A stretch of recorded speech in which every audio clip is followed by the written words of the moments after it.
is how would you like to be remembered? Oofed.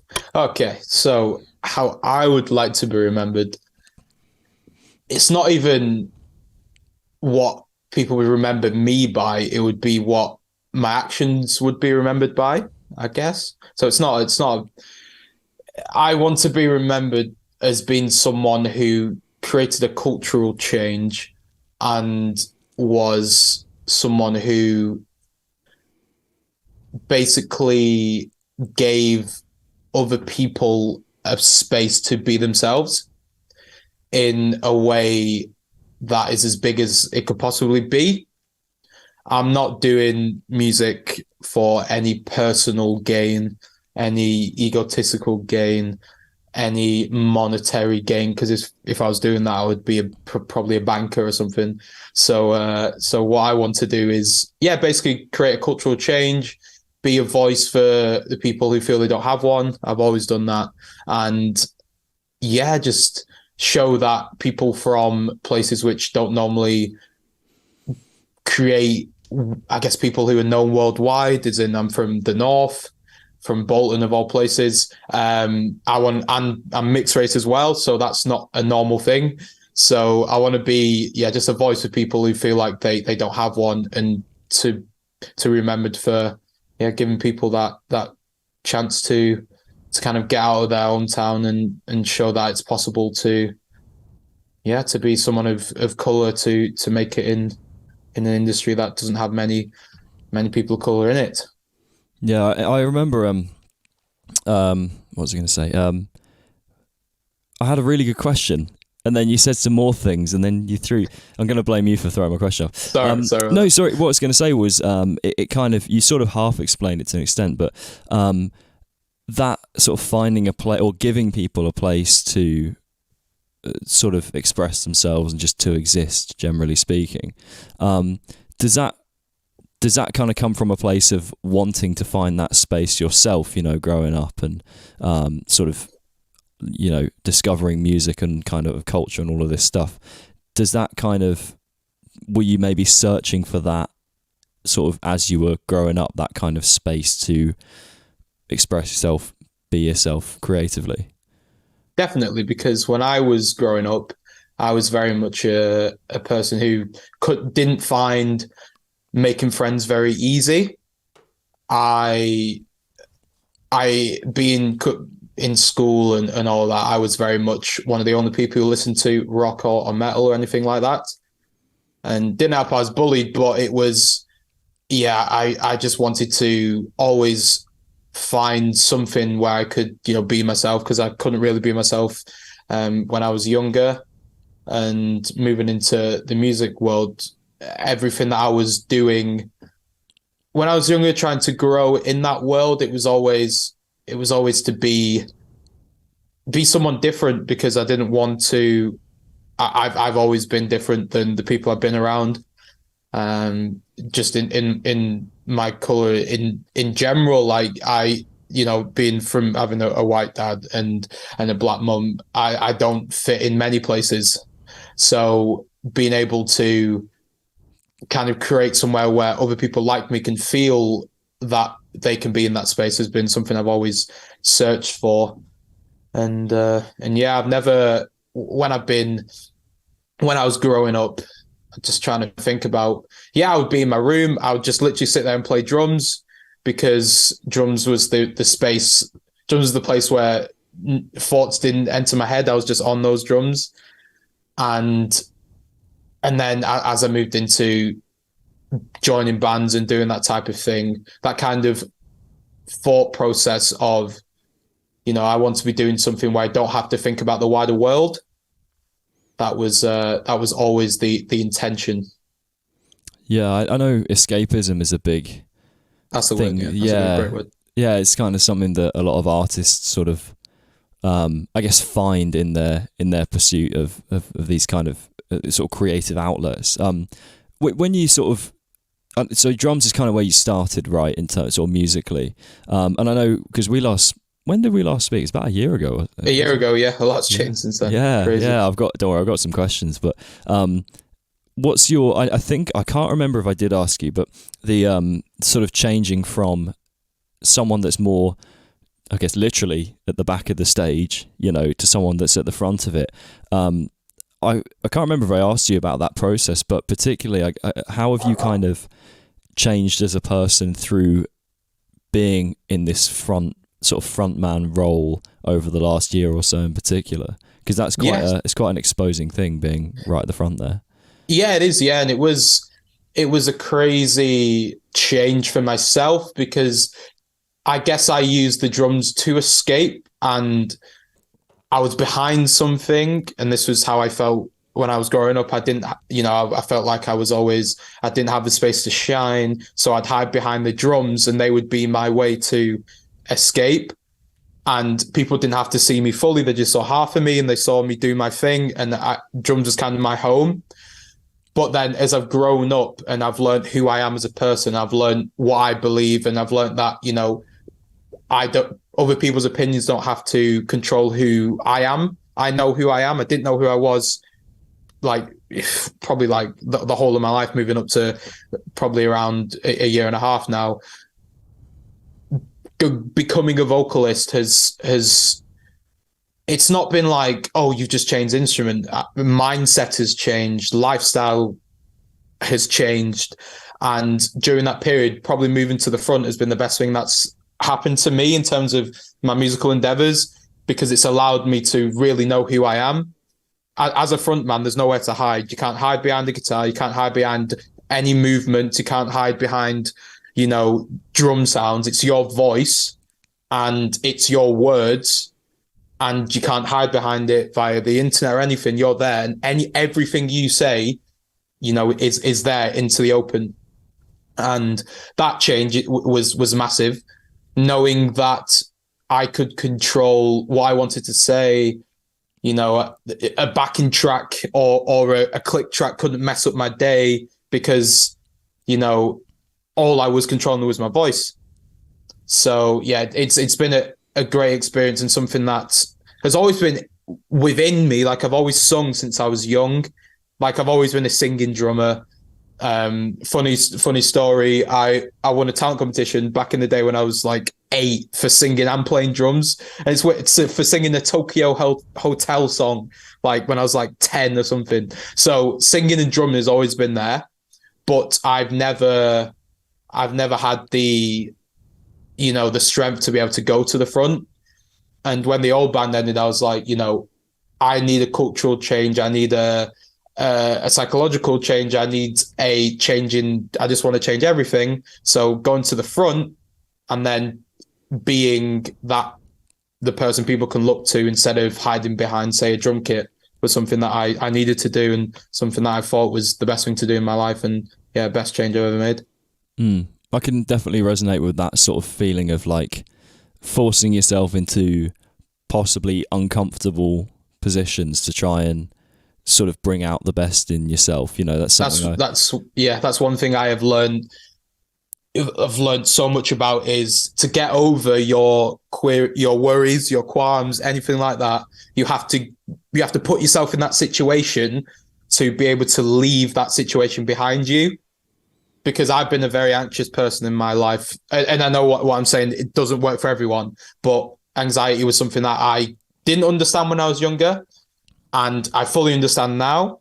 And the way I get over my anxiety is I basically go, okay, I'm anxious about this thing. How I get over it is I do it, and then the fact that I've done it kind of helps me get over it, and I keep doing it until I'm no longer anxious about that subject or that thing. So, for example, me being at the front and being scared about my voice and all that type of thing, because when you're scared about something, you try and emulate someone else, so you don't have to deal with, say, you don't want to understand what your qualities are, because your anxiety, your brain is telling you, oh, you're not good enough, so you've got to be like someone else because people say they're good enough. So that's one thing I've done, is jumped into the vocal role, and I've gone, okay, my voice is not like anyone else's. It doesn't have to be. I don't have to copy anyone. Just be yourself. And that's something I've done. Got through the anxiety by continuing to go through those hard situations, and you become stronger. by doing the thing that you do not like, and you keep going and you keep going until you've broken that that barrier, that wall that anxiety puts in your brain. That's one thing I've done. And, you know, starting the gym properly and learning how to take care of myself and learning when to not put myself in situations that I don't need to be in because it's not helpful or healthy for myself. That's a big thing. Social media is one of those. We can go on about that, but that understanding myself and getting through the barriers that anxiety and depression can put on you is something that I've learned in the past year and a half to do. And it's been, I'm a way stronger person. I know who I am for the first time in my whole life. And I am still young, being 25, and people always go, oh, I thought you were way older. But I feel like I've lived 9,000 years and I've still got another 9,000 to go. So I'm not worried. Worry has left me. I still worry, but it's not as much as it has been. It's not there as much as it has been before. Anxiety is way lower. I still get anxious, but I know how to deal with it and no longer depressed. I'm actually the happiest I've ever been in my whole entire life with the team we have with Love Is Noise, the crew. I've got my best friends where I live as well, and in the band. It's a great situation to be in when you're in an industry that can suck the life out of you, and you've got to take all the positives from it and run with those. And any negative situations that you come across or you feel, you've got to learn how to turn those into positives. And this is something that I've learned over the past few weeks recently. Something called an inner coach and inner critic. This is something I've learned. So, for example, you sing, you play a show, you feel like you haven't done very well. That's your inner critic. That's your brain going, you're not good enough. And then your inner coach is, instead of going in a slump and going, oh, I hate myself, this is horrible, I don't want to do this anymore, you go, you turn it around and you go, okay, so what can I learn from that? I need to warm up more. What else did you even though you didn't sing very well in your brain, the crowd loved what you were doing. Even though that reporter or that interview or whatever review said, deep down that you did what you need to do. In terms of the crowd was going, it was a great time. On stage, you were having a great time. Your bandmates were smashing it. They enjoyed the process. They enjoyed the whole gig. So that's how you change your mindset, going from, oh, everything's negative, to going from, well, this negative thing happened. How can you get over that with a positive way of thinking about it? And that's how I get through those situations. Yeah, I trying to sort of change that voice is quite difficult, and it's one of those things where I think, to me, it seems almost obvious, doesn't it? Like, well, just talk to yourself more positively. But it's quite a tricky thing to encourage yourself into doing, and there's almost a weird level of comfort, I find, in allowing yourself just to sort of be upset by things. And sometimes I think you've got to be like, sometimes if you don't allow yourself to process that thing, you kind of you end up processing it for the next 10 years, letting it out in negative ways. But I do think there's a bit of a sort of a leaning away from understanding ourselves at the moment, which is ironic given sort of the tools that you have at your disposal and the amount of people that you can listen to and watch and look up to. I do feel like there's sort of the way we're going is people are sort of almost afraid to sort of understand themselves to an extent. It's a tricky one. It's incredibly easy because of how we'll talk about social media, because that's the main thing that everyone has. When you see someone, me included, on the phone, and social media is designed to capture capture the negative standpoints in life, because unfortunately, as human beings in the 21st century, that is the strongest emotion, is negativity. How many people can say nice things to you? One person says something negative, that grabs you. That is something that social media reigns on and holds you down by.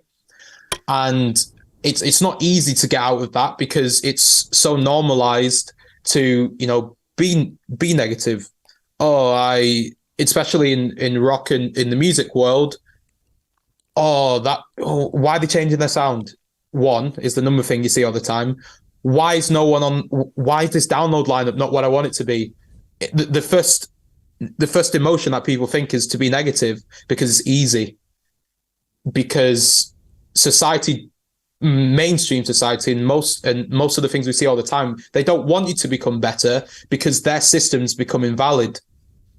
If imagine everyone in the world right now decided I'm going to be more positive, then social media wouldn't really exist. If they wanted to be more positive, if they wanted to change their lives, the number one thing you'd do is you wouldn't use social media, because if you were to look at it in, say, like a 30-day cycle, the days where you feel worse is probably because you saw something on your phone that made you feel worse. Like I enjoy social media to be able to, talk to people who enjoy the band, who talk to my friends. That's because I want to be off platforms, but I physically can't, because so many of my friends, the only way I can talk to them is through the platform. So that's why I'm still on them. But one thing I'd say to anyone listening who wants to better their life in terms of becoming more positive, I'm not saying it's easy, and there's many situations that I've never been through that I don't understand. But if we're talking from how I've grown as a person, allowing social media not to affect your life in a way where you feel like it controls you is the number one thing you need to do. And I don't understand why society as a whole doesn't see social media as an addiction and an addictive thing, like gambling or, like drug addiction. I'm not saying it's as strong as that, but it affects your life in a way that's kind of similar to those different things. For example, if you're, in terms of the mindset, if all you do is scroll all day and you care about what random people on the internet say about you, it's going to affect your life outside of the phone. It's crazy how much like this small device controls so much in the world now. And that's one thing that I've learned, is that it doesn't. You choose to allow it to control you, or you don't. And one thing I'm going to be doing is, as we move forward in the band and as we grow, and I'm going to be trying to help people kind of deal with their probably social media addictions or anything like that, because I want to be able to help people. And things we'll do with Love Is Noise also, we'll work with charities in the future. We'll be doing things like that. One day we'll be able to have a non-profit. We'll be able to do all these things because the band is there to help people. The music is there to help. Everything is to help. It's nothing to do with us as people. As I said previously, nothing to do with us, nothing to do with that. We're here to create a cultural change, and we want to grow with our fans and the people who appreciate our music. We want them to grow with us in terms of becoming more positive, and then they can see, oh, look, Love Is Noise can do this. Why can't I do it? That's what I want to bring to society, the musical society as a whole, and kind of get rid of this, I can't do this because they're doing this, or I can't succeed because it's too hard. And if you don't put in the effort as well to succeed, how do you expect yourself to become better? And that's the one thing I want to push as well, is everyone has the power to do anything they want to do in life. Doesn't matter what people say. And that's something I really want to push, is social media does not control who you are as a person, does not control your life, does not control what you want to do. Anything is possible. An algorithm that's created by some random person to make money does not affect you in a way that you may think. And if I could do something to change that, either via music, either via what I say on stage, either via what's written in the lyrics, I want to do that. It's such a tricky one to. I think one of the most difficult things that I find to sort of reconcile with giving advice to people is finding the balance between okay, like, so I'm pretty fortunate as things go, like, in terms of like my upbringing, like Same. financial stuff, all of that. I mean, the fact both of us just live in the UK itself is like a fortunate thing compared to so many other places we could have been born into that life would have been much more difficult. But I think it's difficult to, when I find when I'm giving advice to people, particularly if they're in a less fortunate place than me, I find it really difficult because it's like, well, how do you balance trying to empower them with the idea of, look, you can change all these things? How do you tell that to someone whose life has been miserable to this point and who's really got no idea of how they can empower themselves at all? And I almost consider myself fortunate that I, through whatever means, sort of discovered certain resources and people and just sort of engaged certain mindsets that I guess encouraged me to grow to an extent. I guess I'm fortunate that I've fallen into, I guess, through like my parents, through my school, everything. I like to think I have a mindset of, okay, something's gone wrong. What can I do to fix it? Whereas there are loads of people who, for the first 20 years of their life, are basically told by their outside influences that there's nothing they can do. Whether they're told verbally or non-verbally or societally, whatever, they're told that they can't really do much to change their situation, or just through their experience they found that they can't. And it's very hard to tell that to someone, in a situation more like that. And I don't know how you find that balance there. I said this to another guest not so long ago, where I put out a post where someone was talking about mental health and sort of taking it into your own hands as best you can. And a couple of people pushed back on it and said, like, well, this isn't always a positive message because not everyone can take control of it. And I don't know where that balance is. So the balance with that is, for one, I'm very fortunate to, one, live in the UK, one, to have a phone, one, to have a paying job. I understand all these fundamentals, but I also have been through situations that other people haven't been through. And that's why I feel like I can talk about certain things, because I've been through it. And how I want to help anyone is by actions and not via the words, because I don't know people's situations. I don't know what they've been through in their life. They could have been through horrible things. And I just want to give the resources to people, because Love Is Noise, which is crazy how we're reaching corners of the world that I didn't know we'd ever reach. And I just want to give the resources to people in that regard. I'm not going to tell them how to live their life. I'm just going to say how I help myself. But it's down to, on the internet, everyone has a voice. You will never please anyone, no matter what you say, because even if it's the greatest message on earth, someone will have something negative to say about it. So the main thing is that as long as you as a person, if this is what you want to do, are showing via your actions how people can help themselves, that's all you can do.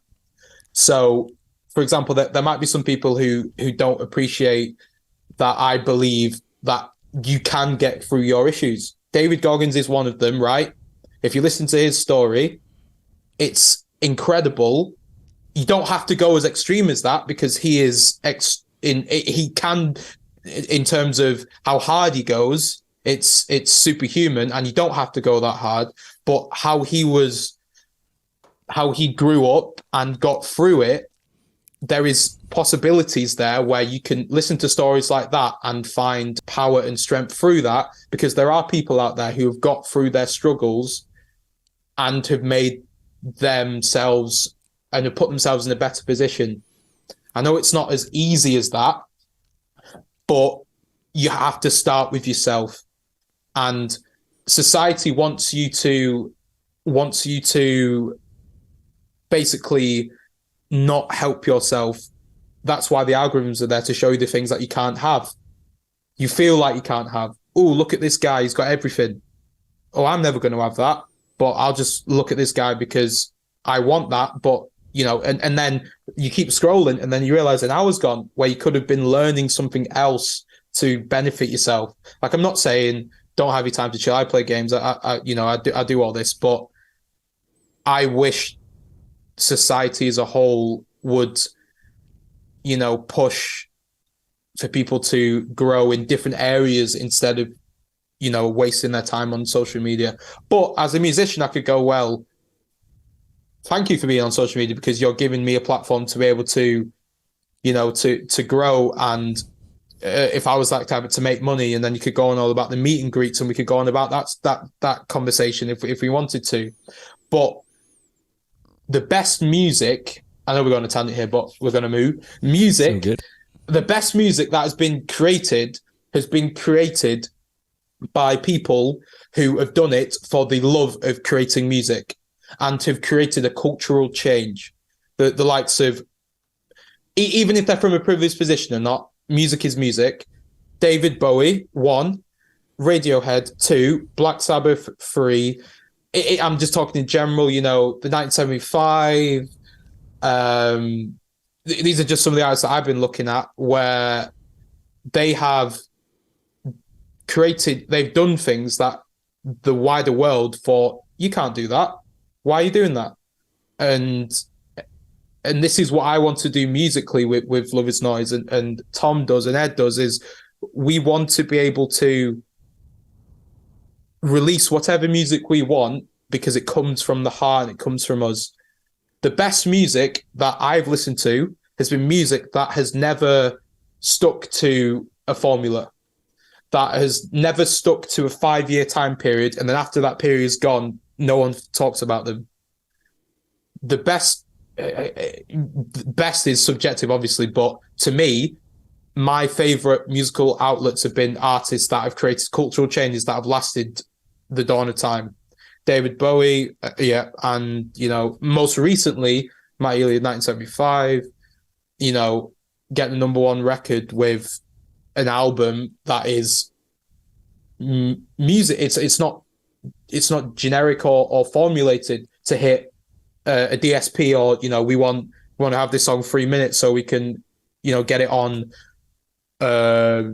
New Music Friday, or it's not for radio, it's not for this. It's music that is there for one, to warm the heart, to create a conversation about how society can change as a whole. And this is just, I really hope that musicians, as they grow up, people coming up who in their teenage years now and are growing, they push music, and they push their music to be as as different as possible, because if you don't do that, then you just get generic radio music that is there for 1 year and then goes. And I want to be a part of a cultural change, which I think is happening at this moment in time, where you can release one song, it sounds like this, release another one, sounds like a different thing, but it's all great and it's there for a reason. And that's something we definitely want to do. Yeah, there's a couple of things kind of on the. I have about 8 questions, so we're gonna see which route. There's a million routes we can go down here.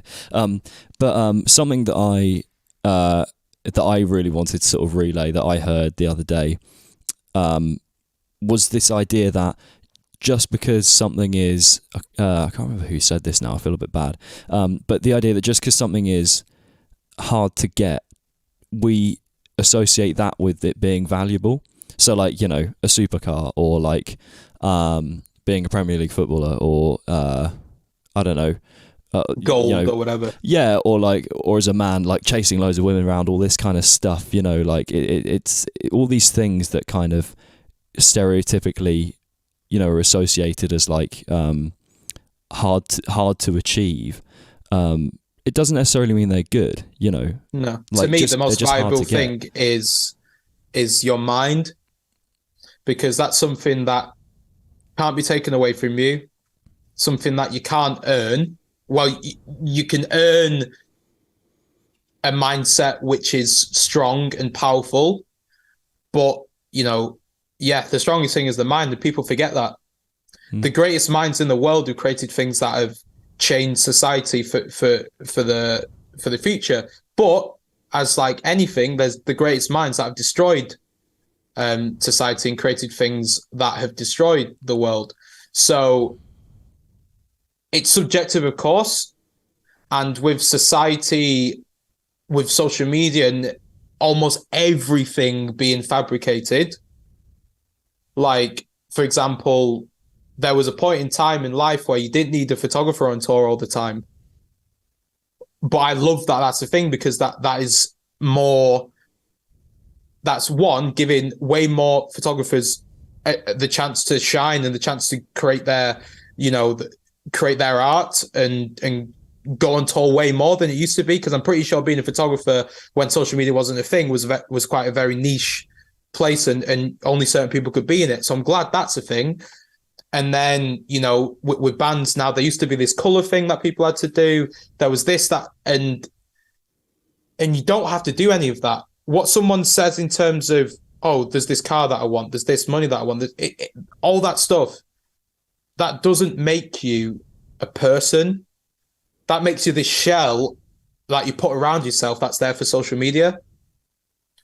And I hope that in the future, as people grow and we learn that social media is, is changing our brains in a negative way, I hope that people realize that their self-worth, their health, and their mindset are the three most important things to becoming the best and relationships, friendships and relationships, the four things that require that make a person great, or make a person have a good lifestyle, And I've kind of got, personally, I didn't have those four things, and now I have them in my life, and I'm walking around the world, and I'm thinking, well, this is nice. Like before, I wanted to die. There was at 22. Why when I got so much of my life to live, why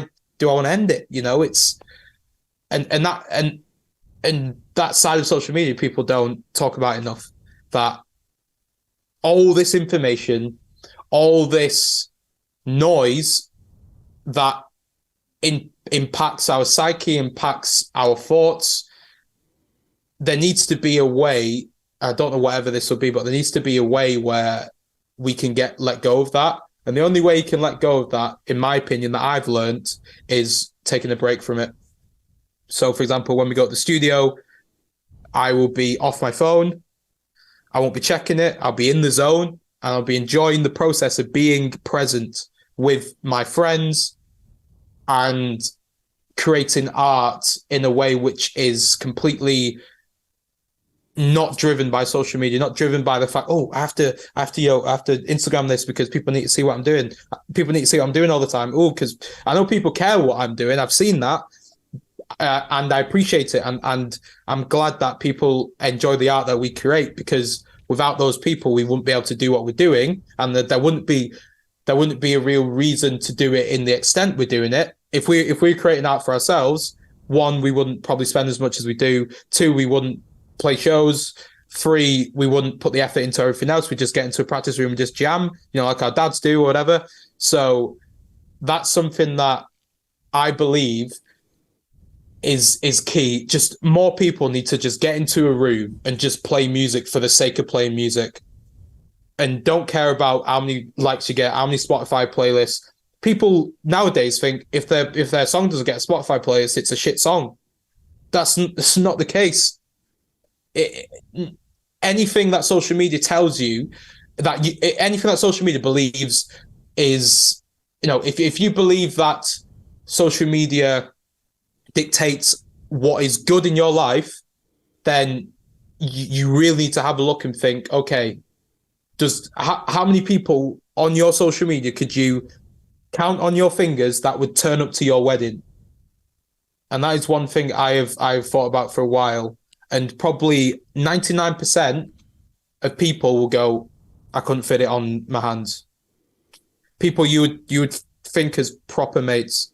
And yeah, a lot of rambling, but that's my brain for you. ADHD times 9 million. I'll come to your wedding if you invite me. There you go. There you go. Thanks, mate. I appreciate it. You know what I mean? That in terms of it, social media doesn't create genuine friendships. It can do, but a lot of the time in music, especially, it's What can I gain from you? How can I destroy you?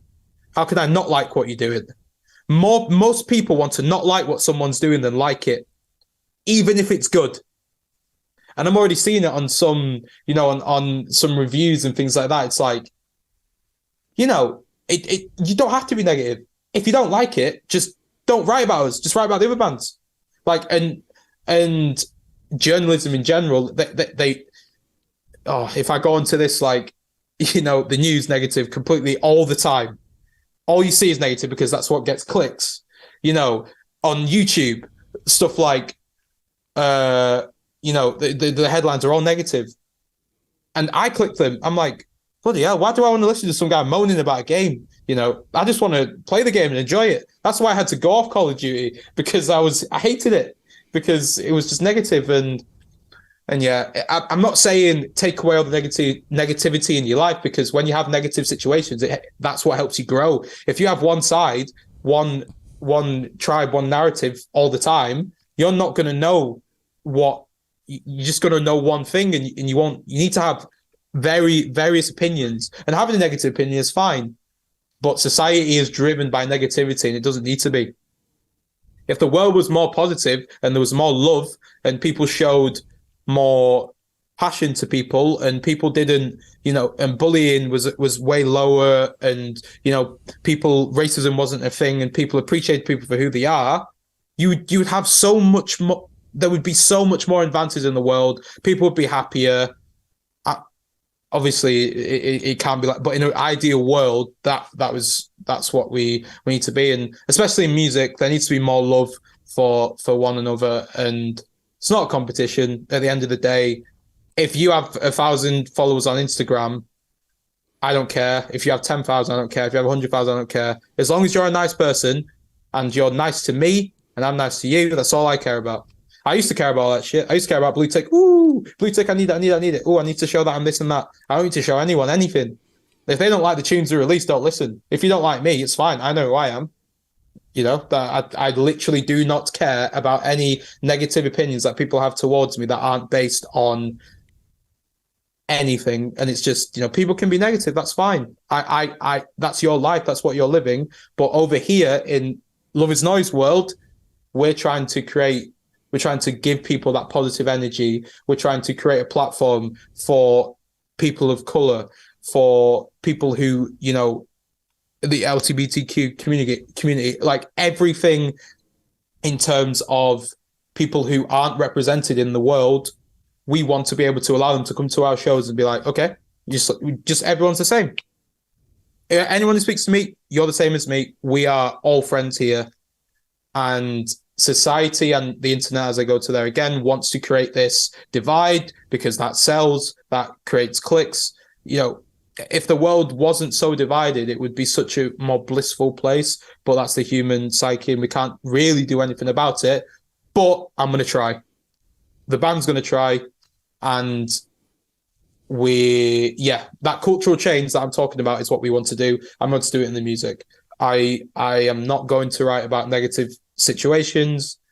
I'm going to write from a place where I can build people's mindsets up so they can better themselves. We're not psychiatrists or like, as a band, but we want to be able to create a change in mindset and belief so that people can go, okay, I've seen Love Is Noise.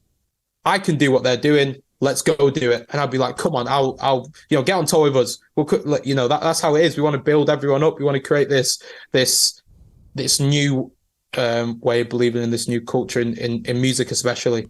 But it's not just music; it's the wider world. But music is where we start this process. Yeah,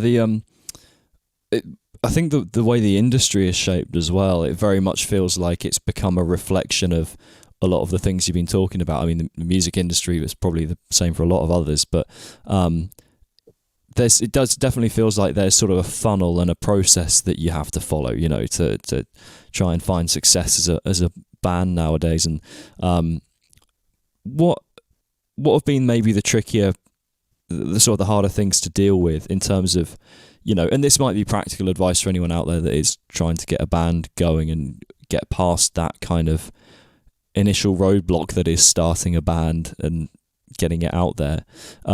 What sort of issues have you faced, maybe individually and as a band, that you've had to work through in the last year or so to kind of try and just get to a point where you can have that? I guess it feels like sometimes it feels like you're giving up a bit of control, doesn't it? Like, okay, well, we've got to do this, we've got to do that, to jump through these loopholes, and it feels like you've almost got to jump through all of them to get control of what you want to do musically and artistically and all of that. And how do you push through all that stuff? The main thing is realizing that you can't control what happens.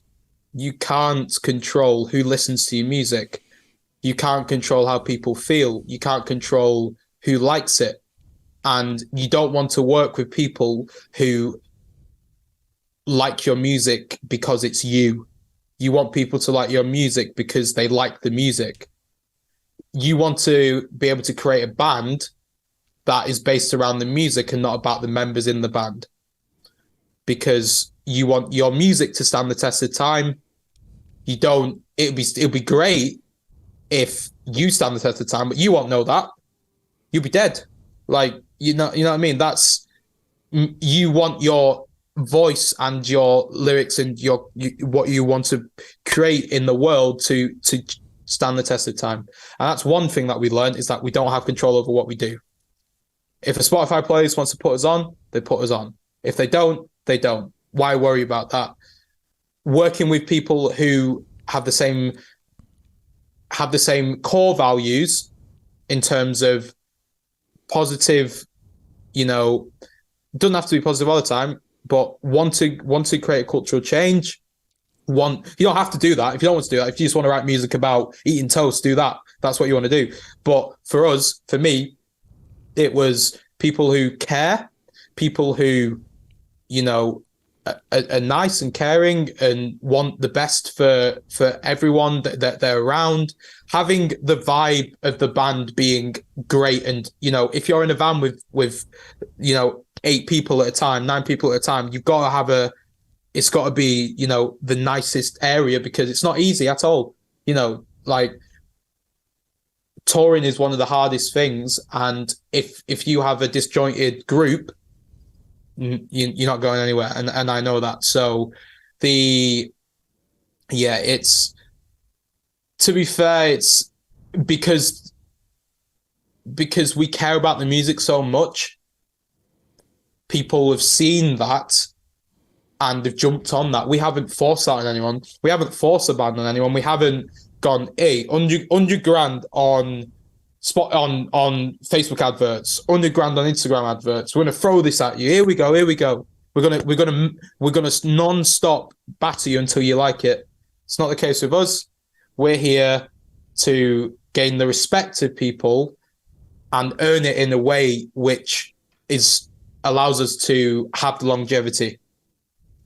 And being honest and being full of love is the main two for us, and just creating art creating art. We're not creating sound bites. We're not creating music that is to fit a narrative. We're not creating music that's to fit a certain time. We're creating our own time.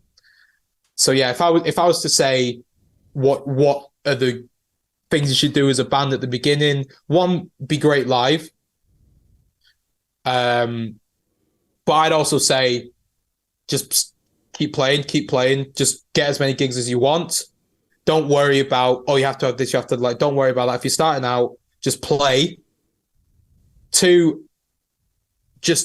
it's having fun with your mates. That's the main thing around all this noise it could be noise to you, but whatever. You are having fun with your mates, and if you're not having fun with your mates, why are you doing it? That's the main thing. That's all it is. We're trying to have fun with our friends and make sick music. That's the end. That's the circle at the Venn diagram of music, and a lot of people forget that, and that's why they quit the bands. That's why they become sour. That's why they hate when other people get things. That's why they hate this and that, because they're not having fun in the center of it. And you could probably take that and look at many different bands over the time, and that's why they haven't continued, because It should always be me, Tom, and Ed have been like, if we're not having fun as mates, we're stopping it. Yeah, because there's no point.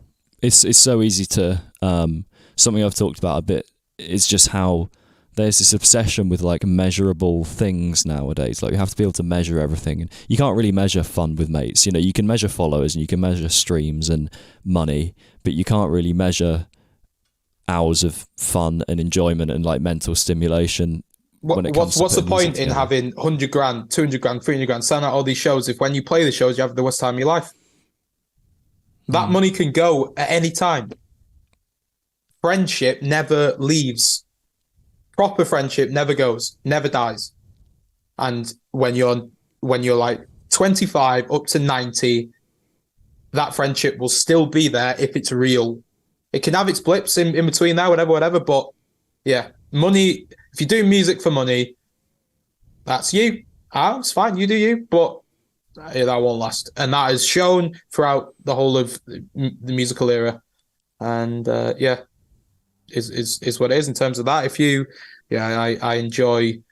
I enjoy music for having fun with my mates. And that's what I look forward to. It's funny because in this band, I look forward to the show in some regard. Of course I do, because playing the show's sick, but I enjoy the beer after the show with my mates because we've just played a sick show. Because when I'm playing the show, it's therapy to me.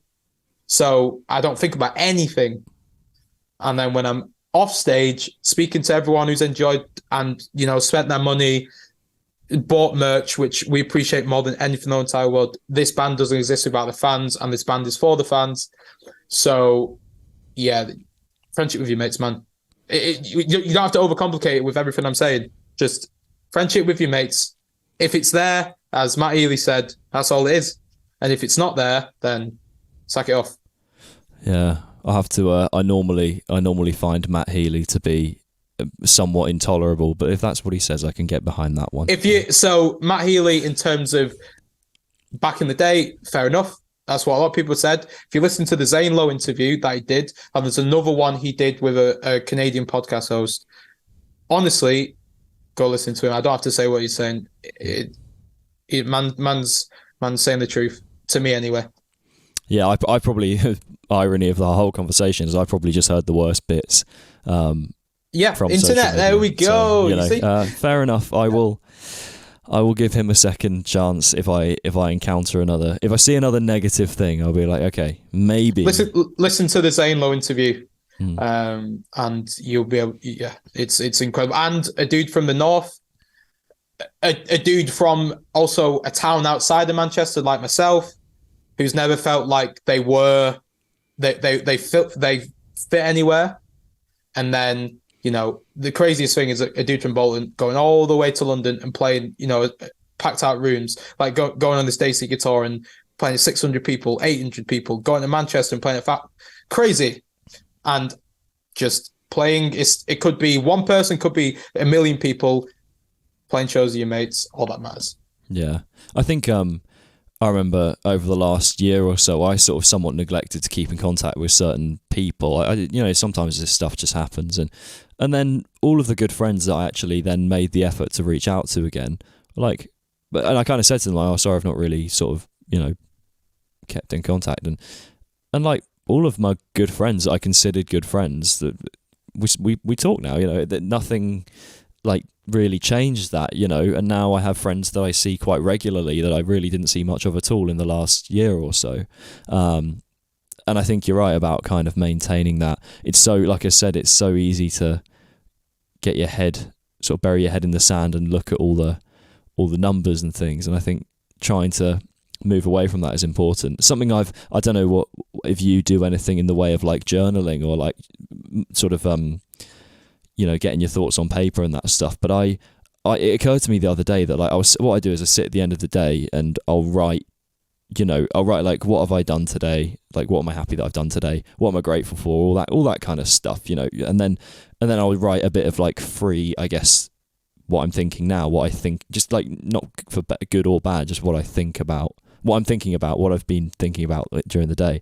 And I realized like it feels like a nice reset. And I thought like, I reckon realistically, if I want to reset my brain, I need to be doing that like every hour, because my brain is just constantly, there's so many things that just switch you into this negative mindset that I'm starting to wonder, like, for the next 2 weeks, do I just need to set an alarm for every hour and just reset my brain and go, okay, this is what I'm grateful for, this is what I'm excited about, this is what I'm thinking right now, you know.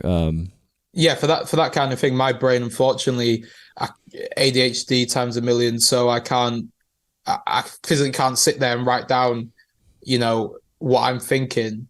But one thing I do is, you know, I make sure my friends know I'm grateful for them. I try and give people props as much as I can, because people, you know, you never know what that message is going to do. You don't know how someone's feeling that day, and there's not enough love in the world. And that love, you know, that's all people need. And even speaking to your family and not caring about people on the internet that will one day just go, oh, if they ever wanted to, nah, I don't want to know you. The people who want to know you are the people who are there for you at all times. And I'm glad that in music, there's a lot of great people, a lot of amazing people. I don't have to name any of them because they're all legends, and I'm grateful for everyone who pushes Love Is Noise, who helps us out. Our team is great, honestly unreal. Very lucky to have everyone who works for us, and we're not a bands band for one, which is amazing, because we don't have loads of bands saying we're good. We don't have loads of bands propping us up, and then when they move on to the next band, it's what can they get from us? You know, we're a band for people. We're not a band for bands. And if any bands, you know, who are bigging us up, I appreciate you all. I honestly do.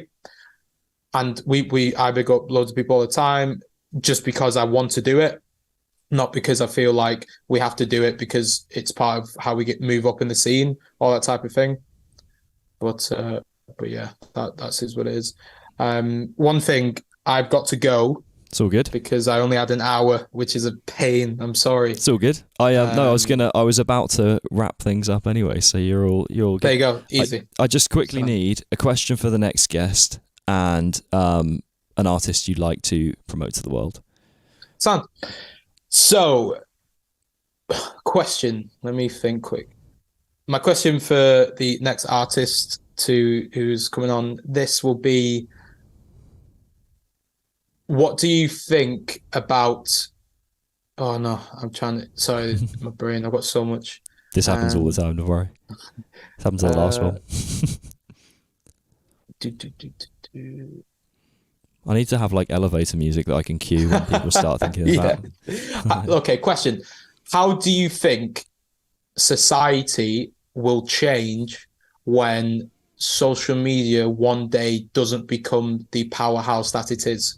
Ooh, that's a big question. Yeah, nice one. I'm excited to ask the next person that.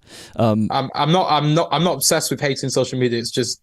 It's one thing I'm passionate about. Yeah, that's why I talk about it a lot. Yeah, and then an artist, one that you want to spread some love to. Okay, let me get my Spotify up. Go on then. I'm going to cue the elevator music for you again. So I actually listen to podcasts more, which is... You can promote a podcast if you want. Sound Hard Law podcast, which is great. Hard Law Stories. Hard Law Stories from Tour. It's on Knotfest. It's with Colin Young and Bo so Bo's from Harm's Way, and Colin is from what bands are Twitching Tongues, whatever. So yeah, they're great legends, and it's great listening to them because it's real and it's honest. So that's all I care about. Nice. Is there anything you want to promote just to finish up? I'd say big up, Your Misery, another great band. Harriet. I so many in my head I've forgotten about it, but yeah, we're in the studio we're gonna be releasing some things this year. We're gonna take it slow and give you the best things we possibly can in terms of the music. We're not gonna rush anything and don't expect anything, because we're gonna give you literally anything we want, and that's how music should be. In the words of David Bowie, if you're not, this is probably a complete balls up of what he said. But you know, if you're comfortable with what you're doing, then you're probably not writing the best music you possibly can. Nice. Good message. Awesome, man. Thank you.